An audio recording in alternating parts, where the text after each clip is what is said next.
I'm Beau Biden, and Joe Biden is my dad. Many of you know him as a distinguished and accomplished senator.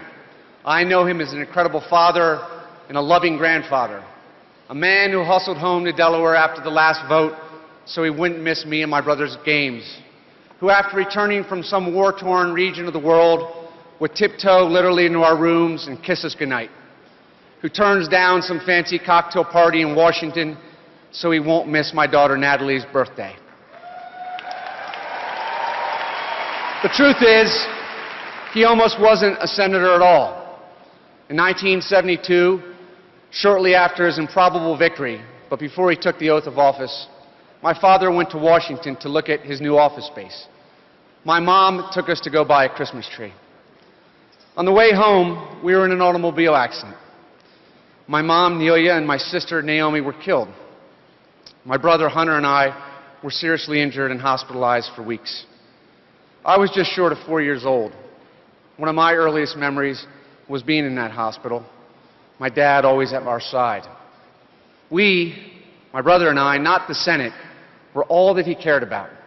He decided not to take the oath of office. He said then, Delaware can get another senator, but my boys can't get another father.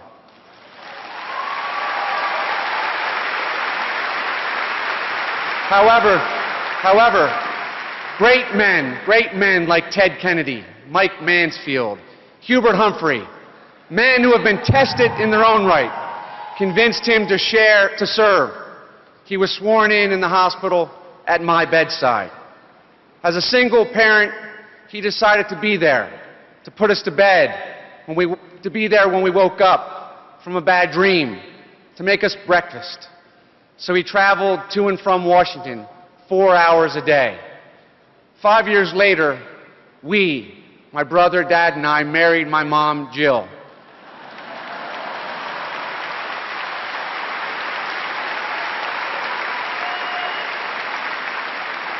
And they together rebuilt our family. And 36 years later, he still makes that trip. So even though Dad worked in Washington, he's never been part of Washington. He always sounded like the kid from Scranton, Pennsylvania that he is. And even that is a story of overcoming. Now, some people poke fun at my dad talking too much. What a lot of people don't know, though, is that when he was a young boy, he had a severe stutter. The kids called him Dash, not because he was fast on the football field, which he was, but like a dash at the end of a sentence you can't finish.